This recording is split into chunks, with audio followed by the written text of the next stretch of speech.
Voilà, je vous invite à lire avec moi, frères et sœurs, dans 1 Corinthiens.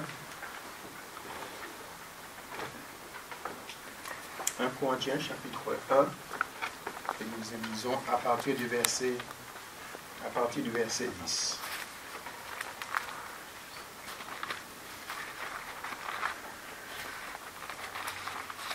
Un Corinthiens, chapitre 1, verset 10. Je vous exhorte, frères, par le nom de notre Seigneur Jésus-Christ, à tenir tous un même langage et à ne point avoir de division parmi vous, mais à être parfaitement unis dans un même esprit et dans un même sentiment. Amen. Amen. Vous savez, l'apôtre Paul a pu exhorter cette église de Corinthe parce qu'il y avait des choses qui se passaient qui n'avaient pas sa place dans une église, sa place dans une assemblée. Et c'est vrai que c'est quelque chose, un état d'esprit que Dieu n'approuvait pas. Il y avait le langage, ayez ce même langage. Et frères et sœurs, je désire ce matin, et je ne sais pas exactement si j'avais déjà énuméré ce message ici, mais cette pensée ce matin que je voulais partager avec vous, avoir ce même langage, le même sentiment, le même esprit en Jésus. C'est vrai comme dans Romains, chapitre 12, verset 16, il nous est dit « Ayez les mêmes sentiments les uns envers les autres. N'aspirez pas à ce qui est élevé, mais laissez-vous attirer par ce qui est humble. » Il est dit, ne soyez point sages à vos propres yeux. Vous savez, ce qui parfois nous joue des tours, c'est que nous appuyons sur nous-mêmes, sur nos ressentis, sur aussi nos sentiments, nos convictions, je dirais, pas spirituelles souvent, mais notre chair nous donne raison, et pourtant, notre chair, nous devons lutter contre notre chair, parce que parfois, il nous conduit dans des situations difficiles. Ayez le même sentiment. Un même sentiment, c'est un même amour et une même âme, une même pensée. Ne faites rien par esprit de parti ou par vaine gloire, mais que l'humilité vous fasse regarder les autres comme étant au-dessus de vous-même. Donc c'est la définition à peu près de l'humilité. Quelqu'un qui est humble ne va pas dire « Tiens, regardez, je suis humble ». Vous voyez, donc nous voyons tout ce qui caractérise et fait le fruit de l'esprit, ça se remarque. Un chrétien, nous n'avons pas besoin d'écrire « Je suis chrétien ». Par notre conduite, ça se voit. Par notre réaction, par notre langage, tout ce qui sort de l'intérieur, c'est ça qui nous définit, frères et sœurs. Et c'est important que la parole de Dieu retrace cela, parce que, vous savez, nous n'avons pas besoin de parler, rien. Nous sommes dans la présence de nos entourages. Ils observent, ils regardent. Et le Seigneur se glorifie à travers nous. Parce que nous savons déjà dans un premier temps tenir notre langue. Parce que c'est important, vous allez voir que la langue, c'est bien de parler, mais par contre, la langue, il peut faire des ravages.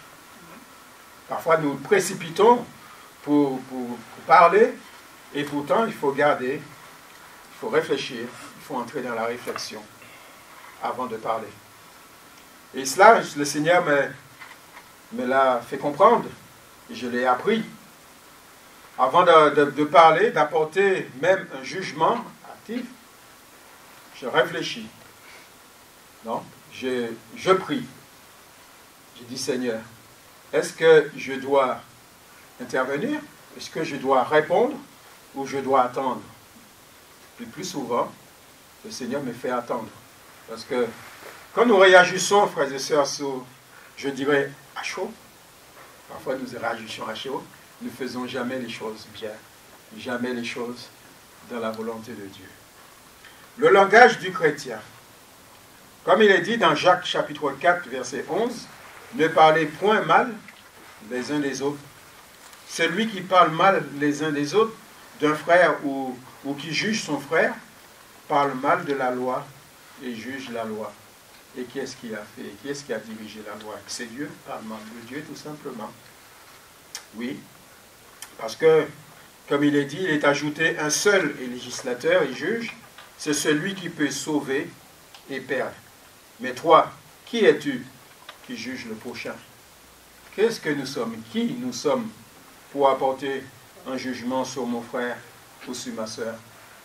Il a le même Père que moi, le Père céleste, et parfois notre bouche et notre langue peut faire aussi des ravages qui n'est pas dans le plan, la direction de Dieu. Et dans ce même épître de Jacques, chapitre 3, versets 4 à 12, vous lirez chez vous, mais le verset 11 nous dit, la source fait-elle jaillir par la même ouverture l'eau douce et l'eau amère? Un figuier peut-il produire des olives ou une vigne des figues? De l'eau salée ne peut pas non plus produire de l'eau douce. Et pourtant, quand nous regardons notre bouche, nous l'avons loué le Seigneur ce matin, nous l'avons glorifié, nous le prions. Avec cette même bouche, nous pouvons critiquer et nous pouvons tuer, parce que la langue tue aussi. C'est important, frères et sœurs. Vous le saviez, c'est important de le rappeler. C'est important de le rappeler. Donc le Seigneur ne nous a pas appelés pour avoir un langage destructif, un langage qui diversifie, ni un langage divisé, qui divise, mais d'avoir justement le langage du chrétien, c'est-à-dire être unis dans un même esprit et dans un même sentiment, une même pensée. Un langage qui ressemble à Jésus. Un langage qui ressemble à Jésus. Vous savez, notre modèle, c'est le Seigneur Jésus. Avant de faire quelque chose, parfois nous trouvons dans des situations, il faut se poser la question, Seigneur, qu'est-ce que tu penses? Qu'est-ce que tu penses? Est-ce que tu agiras pareil? Est-ce que tu diras la même chose? Est-ce que toi, une âme qui est en difficulté, au lieu de tendre la main, tu vas l'achever? Ça, c'est vrai, c'est important, ça, frères et sœurs. Vous remarquerez que le Seigneur Jésus, jamais il va repousser une âme qui revient vers lui. Jamais. Dieu, notre Père, j'ai toujours cette image avec le Fils prodigue et surtout le Père qui attendait son Fils. Le Père qui attendait son Fils. Il n'a pas regardé, c'est vrai, bien sûr, il a dilapidé son bien, il a vécu de diverses façons, mais nous le savons que ce qui nous précise la parole, qui nous dit la parole, le Père l'attendait. Et quand il a reçu les bras ouverts. Amen. Bien sûr, vous allez me dire, mais on ne peut pas revenir vers son Père comme cela. Mais lui n'est pas revenu comme cela. Parce qu'avant de revenir vers son Père, il est rentré en lui-même. Donc il s'est repenti. Et c'est pour cela que le Seigneur nous montre à travers ça, même il attend son enfant, même s'il n'a pas demandé pardon, qu'il ne s'est pas repenti, il est toujours en attente. Le Seigneur attend. Attend. Donc le Seigneur ne rejette jamais l'âme, l'enfant de Dieu qui revient vers lui avec un cœur repentant. Dieu ne rejette jamais. Vous voyez, vous avez vu tout de suite là, cette différence. Nous, humains, on est là avec nos jugements. On est là avec pourquoi tu as fait cela, je t'avais dit. Oui. Le Seigneur nous dit, toi qui es debout, ne prenne garde de tomber. On n'est pas mieux, frères et sœurs. On n'est pas mieux. On n'est pas juge. Le seul juge il nous a dit la parole, le seul juge, c'est Dieu, qui peut sauver ou qui peut perdre. Donc c'est lui. Non, nous devons avoir ce sentiment qui est en Jésus. Le sentiment de paix, le sentiment de réconciliation, le sentiment de vouloir toujours tirer vers le haut. Tirer vers le haut. Vous savez, moi je l'ai compris cela. Moi je l'ai pas. Pour moi l'évangile, c'est pas de tuer une âme qui vienne. Non. Même une âme qui a péché, eh bien, je vais vers lui. Ben, j'apporte le conseil du Seigneur. Avec amour, bien sûr, avec douceur. Douceur, frères et sœurs. Et avec amour. Parce que n'oublions pas, ce qui caractérise notre Seigneur Jésus, c'était la compassion. Le Seigneur, il voyait une foule, il était ému. Sur le plan spirituel, bien sûr, parce qu'il voyait les âmes perdues. Et ça, c'est valable pour nous, enfants de Dieu, que notre priorité, c'est de s'inquiéter au salut de l'âme. C'est au salut de l'âme. C'est le spirituel qui est important.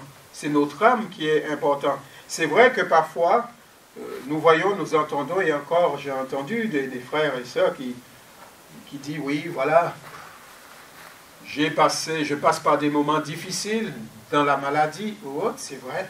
C'est une réalité, frères et sœurs. Le Seigneur ne nous a pas caché les choses. Ne pas oublier aussi que Dieu a dit, tu es poussière et tu noieras la poussière. Nous ne sommes pas des gens qui vivent éternellement. Et nous avons la parole de Dieu, nous la lisons. Nous voyons tous les hommes qui ont servi le Seigneur, dans l'Ancien Testament, les hommes qui ont servi Dieu.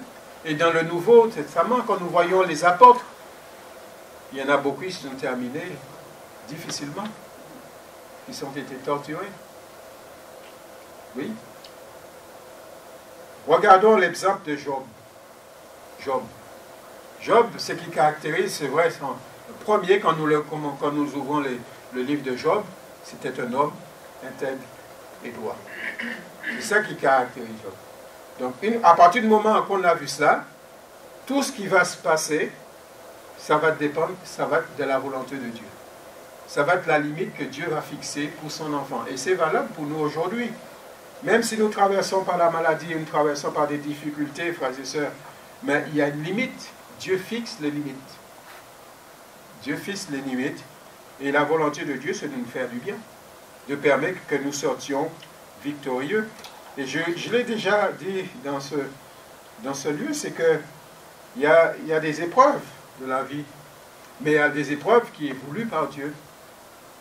Parce que nous devons être formés, parce qu'on dit, Seigneur, je voudrais être à ton école. Ça, c'est parfois on fait cette prière-là. Et le Seigneur a dit, viens, tu vas être à mon école. Mais écoutons bien, c'est pas, je ne veux pas prendre plaisir que tu souffres, mais tu dois connaître ça, tu dois passer par là. Parce que n'oublions pas, frères et sœurs, que nous sommes représentés comme de l'or. De l'or. Pour que l'or puisse être pur, il faut qu'il passe par le creuset. Donc il faut que nous mettons de l'or avec toutes ces scories. Il faut qu'il monte à une certaine température et qu'il puisse détacher tout ce qui n'est pas pur, tout ce qui est pur. C'est ça. Parce que n'oublions pas cette parole. Il est aussi qui me viennent en pensée, comme le Seigneur lui dit, rien d'impur ni de souillé sera dans le royaume de Dieu. Dieu est un Dieu pur. Si nous sommes là ce matin et que Dieu nous voit, si Dieu arrive à nous voir, il nous voit à travers de Jésus. C'est par le sang de Jésus que Dieu nous voit. Ça, c'est important. C'est par le sang de Jésus. Parce que vous enlevez Jésus, on n'est rien. Vous enlevez Jésus, on est perdu. Et c'est important de le savoir, de le rappeler. Oui, c'est de le rappeler. Donc, comme il dit, la source, fait-elle jaillir la même ouverture, l'eau douce ou l'eau amère? Non. Et c'est vrai que le Seigneur, il a prié pour l'unité des siens. Comme il est dit dans Jean chapitre 17, verset 20, ce n'est pas pour eux seulement que je prie, mais encore pour ceux qui croiront en moi par leur parole, que tous soient un, comme toi, Père, tu es en moi, et comme je suis en toi, afin qu'eux aussi soient un en nous, pour que le monde croie que tu m'as envoyé. Ce que Dieu attend, c'est vrai, de chacun de nous, et je veux dire, c'est primordial que nous soyons unis, que nous soyons un, avoir cette même pensée, même esprit, frères et sœurs, oui, et afin qu'ils soient parfaitement un. C'est quand le Seigneur Jésus regarde l'assemblée ce matin, il voit un. Il voit un corps. Il y a les membres, bien sûr, mais il voit un cœur, un corps uni. C'est le plan spirituel, c'est important, ça. Dans la prière sacerdotale, Jésus pria pour son Père, pour l'unité.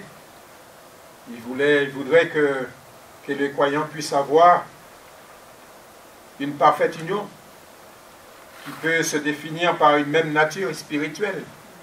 Nous avons la même nature spirituelle. Qu'on reconnaît l'amour de Dieu. Qu'on reconnaît l'amour de Dieu en lui ou en elle. C'est ça. C'est ça, frères et sœurs, cette marque. C'est que quand nous sommes confrontés à travers le monde, qui doit reconnaître l'amour de Dieu en nous. Nous devons véhiculer, nous devons porter l'odeur de Christ. Amen. Ça, c'est important. Ça, c'est important. Et c'est le témoignage de tous les jours que nous devons nous efforcer à avoir, c'est de représenter Christ, représenter Jésus. Nous sommes des ambassadeurs. Nous sommes des ambassadeurs de Christ. Moi, je dirais plus loin que nous sommes des lumières dans ce monde des ténèbres. Une lumière, ça fait quoi? C'est éclair. Ah oui. Donc, si c'est éclair, même au milieu d'une grande ténèbre, on voit la lumière. Maintenant, je ne sais pas, comme maintenant avec les portables, on allume la petite lumière du portable dans la nuit. Vous voyez, si tout le monde le fait, vous voyez plein de petites lumières là. Hein? Mais même, cette lumière du portable, on le voit à des distances. Et les chrétiens, on doit nous repérer. Amen. Nous devons porter la lumière autour de nous. Et l'unité de l'esprit, avoir ce même esprit, être dans la communion, frères et sœurs, c'est important de retrouver, comme nous l'avons commencé notre réunion, nous avons demandé, donc c'est vrai que l'onction et la puissance étaient là, parce que là où 2 ou 3 sont assemblés en son nom, donc Jésus est déjà là. Amen. Donc, et c'est tout à fait normal que nous recherchions cette communion, que nous recherchions cette ambiance spirituelle. Ambiance spirituelle, qui est importante. L'esprit est en nous. L'esprit est uni avec l'esprit. Notre esprit est uni avec l'esprit de Christ, parce qu'il forme un seul esprit. Parce qu'il forme un seul esprit. Et comme la parole de Dieu pouvait dire, et nous trouvons cette référence-là dans Éphésiens chapitre 4 et verset 4, il y a un seul corps. Il y a un seul corps. Il n'y a pas plusieurs corps. Il y a un seul esprit, comme aussi vous avez été appelés à une seule espérance par votre vocation. Il y a un seul Seigneur, une seule foi, un seul baptême, un seul Dieu et Père de tous, qui est au-dessus de tous et parmi tous et en tous. Il y a un seul. Même dans la parole de Dieu, même quand nous voyons autour de nous, il y a des personnes, des milieux qui veulent nous faire croire qu'il y a plusieurs dieux. Ils veulent nous faire croire qu'il y a plusieurs baptêmes, qu'il y a plusieurs esprits. Il y a un seul. Comme il y a un seul sauveur, qu'il y a un sauveur, c'est le seul, Jésus, par qui nous pouvons être sauvés. Par Jésus. Ce n'est pas par un prophète, ni par tout ce que vous pouvez entendre de la religion, des religions. La parole de Dieu est claire là-dessus, si toutefois nous croyons à la parole de Dieu. Il dit, il y a un seul corps, un seul esprit, il n'y en a pas plusieurs. Ne soyez pas troublés, frères et sœurs, quand les gens ils viennent vous discuter, des gens qui ont peut-être intellectuellement, qui peuvent vous débattre même la parole de Dieu devant vous. Dieu nous dit, et le Seigneur le sait, il est le seul que nous devons adorer, le seul que nous devons louer. Il y a un seul. Comme il y a un seul chemin dans tout ce qui est sur le plan spirituel, il n'y a qu'un seul. Amen. Et il n'y en a pas deux. Dieu, le Seigneur Jésus, la parole de Dieu ne nous a jamais présenté deux directions positives. Oui, il y a deux directions, il y a la vie ou la mort, mais il y a la direction qui va au paradis, il n'y a qu'un seul. Et ce chemin, nous savons, c'est Jésus, parce que lui-même, il est le chemin. Il est le chemin qui mène au ciel. Donc il n'y en a pas 36. Dieu, Jésus, le Saint-Esprit n'est pas divisé. Il forme la Trinité et il forme qu'un. Dans la prière sacerdotale, Jésus le dit bien, qu'il soit un comme nous. Qu'il soit un comme nous. Nous sommes un. L'unité de l'Esprit. C'est pour ça que c'est important, frères et sœurs, que nous soyons unis, que nous soyons, moi j'ai toujours le dire aussi, que nous soyons accordés sur le plan spirituel. Et ça, c'est important. Et dans nos réunions, quand nous venons soit dans la prière, soit au culte ce matin, ou dans tous nos rassemblements, nous devons chercher à nous unir. C'est-à-dire que tout ce qui est en nous qui divise, qui est dans nos pensées, qui veulent nous diviser, soit écarté. Et quand nous adoptons cela, alors le Saint-Esprit nous envahisse et nous entrons dans cette communion avec les frères et sœurs. Et là, c'est notre dimension, frères et sœurs. Ça ne veut pas dire que nos soucis, nos problèmes, qu'il est évacué, nous l'avons enlevé, mais nous ne pensons pas. Nous ne le pensons même pas. Parce que, il ne faut pas l'oublier aussi, parce que nos soucis, nos problèmes, moi je l'appelle le par-dessus tout. Le par-dessus tout. C'est-à-dire que le Seigneur nous dit de rechercher premièrement. La priorité, hein. Il y a quelque chose que nous devons rechercher premièrement qui est important pour l'enfant de Dieu. Tout ce qui touche au royaume et la justice de Dieu. Et ensuite le reste, le Seigneur s'en occupe. Amen. Ça, nous devons faire la part des choses. Aider, Seigneur, aide-moi à le faire, cette part des choses, parce que ce n'est pas évident. Ce n'est pas facile. Nous sommes dans nos problèmes, dans nos difficultés. Vous imaginez quelqu'un une personne qui est malade. Il sait, c'est une réalité, il est malade. Le Seigneur, il faut qu'il passe par-dessus cela. C'est pas facile. Il faut reconnaître. C'est pas facile. Mais avec Dieu, c'est facile. C'est possible, nous disons. Amen. Car par lui, par Jésus, nous avons les uns les autres accès auprès du Père dans un même esprit. Amen. Dans Galates 4, verset 6, « Et parce que vous êtes fils, Dieu a envoyé dans nos cœurs l'esprit de son Fils, lequel crie « Abba, Père ». Ainsi tu n'es plus esclave, mais fils, et tu es fils, tu es aussi héritier par la grâce de Dieu. » Oui. Vous remarquez que nous sommes l'habitation de Dieu en esprit. Nous sommes le temple du Saint-Esprit. Avoir ce même langage spirituel nous amène à être dans l'unité de l'Esprit, à avoir les mêmes sentiments qui étaient dans notre Seigneur Jésus-Christ. Amen. Les mêmes sentiments de Jésus. Donc je ne vais pas le rappeler, bien sûr, mais de dire est-ce que ça plaît au Seigneur? Est-ce que Seigneur, est-ce que cette décision que j'ai prise, c'est ta volonté? Est-ce que tu me suis? Est-ce que tu as décidé pour moi?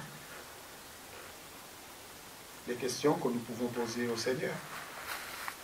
Nous avons lui aussi qui a un seul corps, le corps.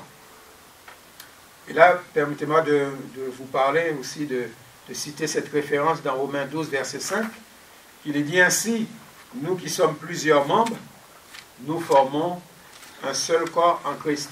Et nous sommes tous membres les uns les autres. Vous remarquerez qu'il y a deux choses. Il y a les membres et en même temps, il y a le corps. Il y a les membres, diversité, et il y a le corps. L'unité forme un. Amen. Donc ça, c'est important, frères et sœurs. Et que c'est vrai qu'ils sont indissociables. Donc ils sont inséparables. Parce que le corps a besoin de tous ses membres pour bien fonctionner. Les membres. Si nous prenons notre corps, il y a tous les membres qui sont là-dedans. Nous avons besoin de la main, nous avons besoin du pied, nous avons besoin de l'oreille, nous avons besoin de tout besoin. Vous savez, c'est Dieu qui a créé l'être humain. Quand le Seigneur fait quelque chose, nous avons chanté, ce que Dieu fait est parfait. Ce que Dieu fait est parfait. Malheureusement, c'est nous qui détruisons les choses, nous l'avons détruit, le péché a détruit plein de choses, parce que ce que Dieu avait fait était parfait. Et ce que Dieu fait est parfait. Malgré le péché et en Jésus, c'est pour cela qu'il parle de cette nouvelle naissance, parce que nous nous renaissons en Jésus pour la vie éternelle. Amen. C'est de lui et grâce à tous les liens de son assistance que tout le corps, c'est-à-dire l'Église, bien coordonné et formant un solide assemblage, tire son accroissement selon la force qui convient à chacun de ses parties et s'édifie lui-même dans la charité. Oui, c'est en Jésus et en lui seul que le corps et l'Église progressent, se perfectionnent. Pour cela, il faut que chaque membre soit à sa place, dans sa fonction, puisse prendre leurs ressources en Jésus. Vous remarquerez que chaque membre dans notre corps, il est à sa place. Et tous à une fonction bien particulière, frères et sœurs. Et nous ne pouvons pas enlever le pied. Vous voyez quelqu'un qui n'a plus de pied, c'est difficile, s'il est dans la commodité. Nous ne pouvons pas enlever la main, nous ne pouvons pas enlever même le petit doigt, tout ce que vous voulez. Non, nous avons tout le membre à son importance. Chacun, et c'est valable pour nous sur le plan spirituel. L'Église, nous formons les membres, et chaque membre, vous avez de la valeur aux yeux de Dieu. Aux yeux de Dieu, vous avez de la valeur. C'est comme je disais il y a 15 jours en arrière, nous sommes ses enfants. Nous sommes enfants de Dieu, nous sommes gens de la maison de Dieu. Nous ne sommes pas n'importe qui. Des concitoyens, de la même famille. Frères et sœurs.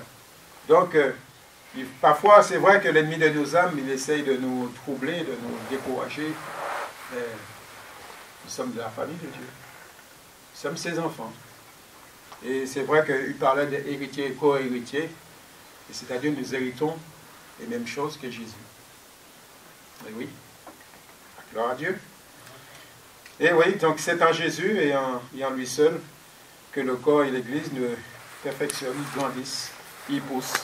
Et à chaque fois que nous réunissons, à chaque fois que nous écoutons la parole de Dieu, c'est pour progresser, c'est pour grandir. Amen.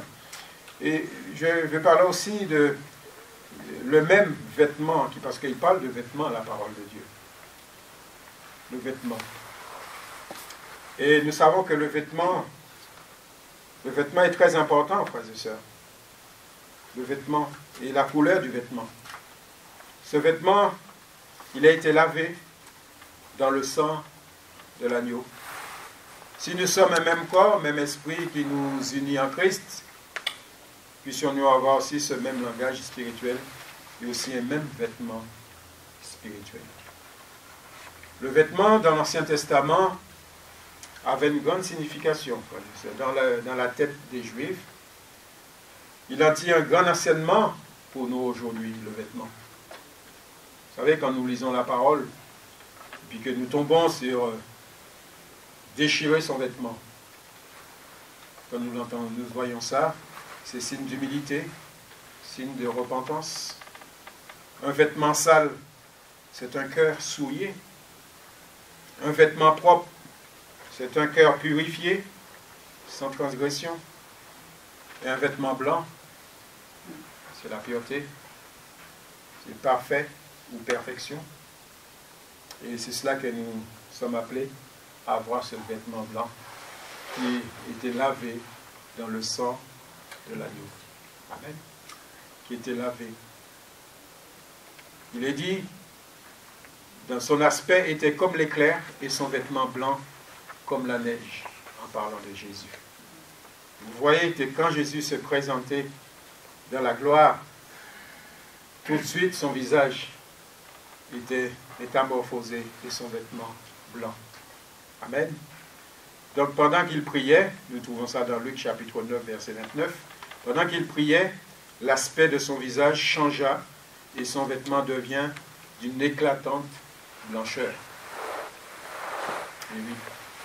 Vous savez que c'est important, frères et sœurs, de savoir, même à la fin, même en finalité, Dieu nous rappelle dans Apocalypse chapitre 7, verset 14, il dit, « Mon Seigneur, tu le sais, il me dit, ce sont ceux qui viennent de la grande tribulation, et ils ont lavé leurs robes, et ils l'ont blanchi dans le sang de l'agneau. » Amen. C'est incontournable, frères et sœurs. Le sang de Jésus, c'est tout cela que je vous dis, c'est quand Dieu nous regarde, il nous voit à travers Jésus. Parce que le sang de Jésus qui a coulé, et nous le lisons et nous le commémorons tous les dimanches, ce sang qui lave nos péchés, qui enlève toute transgression. Une fois pour toutes. Nous ne sommes pas là pour dire, tiens, j'ai péché, Seigneur, pardonne-moi, j'ai péché, pardonne-moi. Parce que si nous sommes en Jésus, la parole de Dieu nous dit, il n'y a aucune condamnation pour ceux qui sont en Jésus. Mais cela ne veut pas dire que nous ne devons pas nous mettre en question. Parce que nous, notre conscience, et nous nous connaissons nous-mêmes, et notre conscience nous rappelle si nous sommes sur le terrain, sur le bon terrain, sur le bon chemin, ou si nous sommes à côté. Surtout, ne pensez jamais que nous sommes bien, parce que sinon nous tombons dans l'illusion. Illusionniste. Nous tombons dans l'illusion persuadant que nous sommes là, et pourtant nous ne sommes pas là, nous sommes à côté. Nous voyons les choses se passer, nous voyons les réunions, nous entendons les prières, et même peut-être nous prions, mais nous sommes à côté. C'est important de se remettre en question. C'est important. Et ce n'est pas un signe de faiblesse. Tout simplement, nous devons, nous chrétiens, nous mettre en question. Seigneur, regarde ma vie. Seigneur, tu sais, je n'ai pas bien parlé, je n'ai pas bien réagi. Eh bien, Seigneur, tu vois mon comportement. Je ne veux pas rester sous cette position, mais je veux revenir vers toi. Je veux réparer. Je veux que tu enlèves, Seigneur, cela. Je veux vivre selon ta volonté. Et le Seigneur nous conduit vers lui. Amen. Le Seigneur ne nous abandonne pas, frères et sœurs. Oui, c'est incontournable. Notre robe doit être lavée dans le sang de l'agneau. Il n'y aura rien d'impur ni de souillé dans le royaume de Dieu. C'est vrai qu'il y a le vêtement du salut, un manteau de justice. Il y a tout cela. La justice de Dieu rassasiée, c'est une des premières choses que nous devons rechercher. Je lui ai dit tout à l'heure. Cherchez premièrement le royaume de Dieu et sa justice. Et toutes ces choses vous seront données par-dessus. Il ne faut surtout pas faire parfois le contraire, l'inverse. L'expression de mettre la charrue avant les bœufs. Ah oui, le Seigneur nous demande de rechercher premièrement la justice, le royaume de Dieu, tout ce qui concerne son royaume. C'est le spirituel, il est toujours devant, frères et sœurs, toujours en premier. Même, on a nos difficultés, mais cela vient après. Plaçons toujours le salut de l'âme. Pensez à notre âme, le spirituel. C'est ça qui est important pour Dieu. C'est ça qui est priorité pour notre Seigneur, pour Dieu. Qu'en pense Dieu de notre justice? Vous savez, notre propre justice. Le Seigneur nous dit, nous répond à travers la parole. La parole répond, Matthieu 6, verset 1. Gardez-vous de pratiquer votre justice devant les hommes pour être vus. Autrement, vous n'aurez pas de récompense auprès de votre Père qui est dans les cieux. Vous savez que ces hommes religieux qui aimaient bien se montrer, qui faisaient les choses plus que les autres, quand ils priaient, eh oui, il fallait que les gens les voient, qu'on les aperçoive. Vous savez, tout ce qui est d'ordre spirituel, vous savez, comment dire, C'est dès l'intérieur. C'est de l'intérieur que ça se passe. Vous savez que le Seigneur ne regarde pas l'apparence. Il ne tient pas compte de l'apparence. C'est nous les hommes, nos yeux, on voit l'extérieur. Mais Dieu, il voit dans le cœur. C'est important. Et ce qui est bon dans le cœur va refléter pour l'extérieur. Et oui, c'est dans l'abondance du cœur que la bouche parle. Vous savez, la justice de Dieu se révèle par la foi. Et pour la foi, selon qui est écrit, le juste vivra par la foi. Eh bien, frères et sœurs, ce que le Seigneur a laissé sur mon cœur ce matin, c'est là que je voudrais partager. J'avais envie de partager avec vous, avoir ce même langage, avoir le langage du chrétien. Et l'épître de Jacques, chapitre 3, verset 18, nous dit: le fruit de la justice est semé dans la paix par des artisans de paix. Amen. Nous sommes pour la paix. Un chrétien est pour la paix. Un chrétien recherche toujours la paix. Les conflits, ça ne nous intéresse pas. Amen. Quand il y a des conflits, je m'écarte. Non, je ne suis pas dans les conflits. Je m'écarte, c'est pas pour dire, tiens, ils vont s'entretuer, tuer. Non, je m'écarte et je prie. Ah oui, il y a des choses que nous ne pouvons pas faire, frères et sœurs. Quand nous regardons les nouvelles à la télé, nous sommes impuissants. Nous sommes impuissants. Mais ce que nous pouvons faire, Seigneur, Dieu, nous pouvons prier. Avant même qu'il y a beaucoup qui passent de ce monde à l'autre, qu'ils soient sauvés. C'est notre prière, frères et sœurs, qu'ils fassent ça en compte. Parce que nous ne savons rien du tout dans ce qui peut se passer au moment que quelqu'un quitte la terre et s'en va. Personne ne le sait.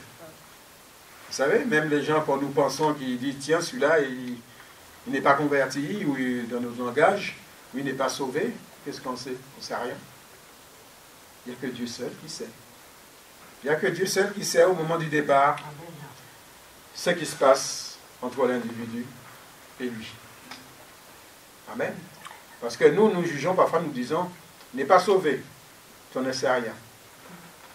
Selon l'apparence, oui. Parce qu'il n'est pas venu à l'église. Tu n'as pas entendu prier, etc. Mais on n'en sait rien. Vous savez que ce qui m'encourage dans la parole de Dieu, c'est que Dieu est parfait et tout ce qu'il fait est parfait. Et vous allez voir, nous avons cet exemple du brigand sous la croix.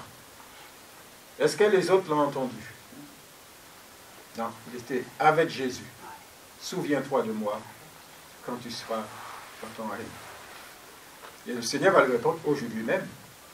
Il ne va pas dire, tiens, tu iras à l'église, non, je vais te guérir, tu vas descendre de la croix, tu iras à l'église, etc., etc. Non.